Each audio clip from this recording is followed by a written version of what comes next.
From JBS Studios in Greater New York, this is the JBS News Update with Teisha Bader.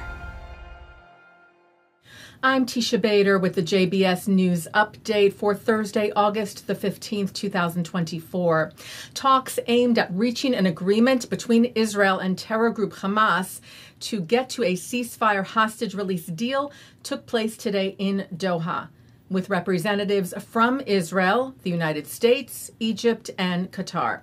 Hamas did not officially send representatives to the talks, but White House National Security Council spokesperson Rear Admiral John Kirby was cited as telling a press briefing over the phone today that Qatar and Egypt are in turn mediating with Hamas. Kirby said the mediators managed to narrow some gaps ahead of today's meeting, which he said was focused on discussing the implementation of the deal, as the framework, he noted, has already been agreed on by both sides, and said the talks had a promising start today.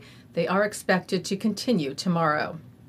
Yesterday, on the eve of the talks, U.S. Ambassador to Israel Jack Lew joined the Ambassador of Germany, Stefan Siebert, and the Ambassador of the U.K., Simon Walters, at the headquarters of the Hostages and Missing Families Forum in Tel Aviv, issuing a unified call for a deal and for the immediate release of the hostages who remain held in Gaza, now for 314 days.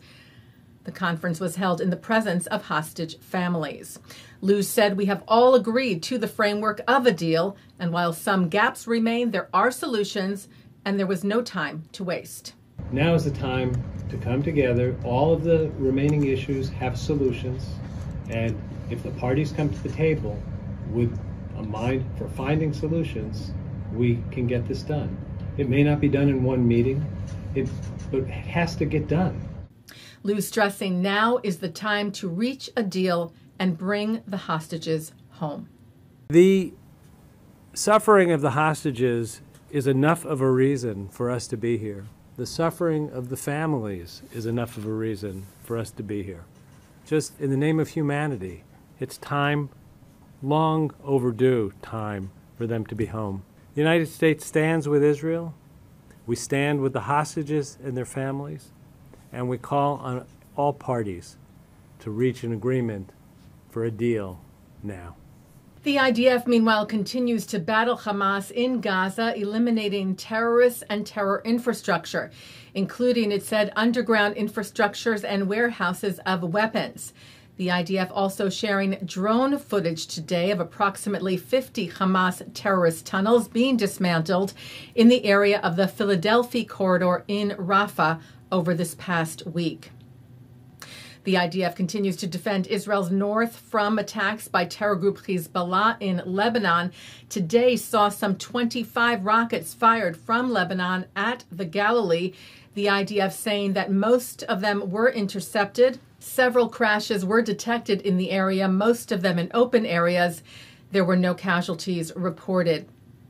And a drone from Lebanon was intercepted over the Golan today. No casualties were reported there. The president of Columbia University, Manu Shafiq, announced that she is stepping down. This comes after harsh criticism of the way she handled mass anti-Israel protests and anti-Semitism on Columbia's campus since the Hamas massacre of October the 7th. Shafiq noted the period of turmoil where she said it has been difficult to overcome divergent views across our community, which she said has taken a considerable toll on my family.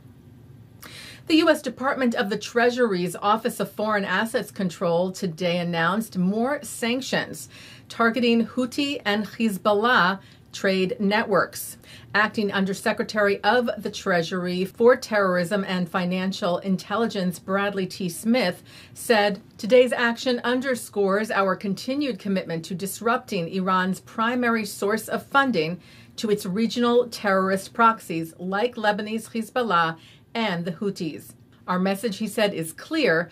Those who seek to finance these groups' destabilizing activities will be held to account." Taking a look now at our programming for tonight on JBS for Thursday, August the 15th. At 7 o'clock, it's the 2024 National Adult Finals of Chidon HaTanach, the annual competition from the World Zionist Organization testing Hebrew Bible knowledge, with contestants competing in New York City for a spot in the ultimate showdown in Jerusalem. At 9, Dr. Aaron ben Ze'ev is on l'chaim. At 10, Chaim Meisels, the great-grandson of the Satmar Rebbe Moshe Teitelbaum, discusses his Hasidic upbringing, becoming a lone soldier in the IDF, his experiences since October the 7th, and more. That program is also coming up next. And at 10:30, an encore of the news. And that's the JBS News Update for Thursday, August the 15th, 2024. I'm Teisha Bader. Am Yisrael Chai.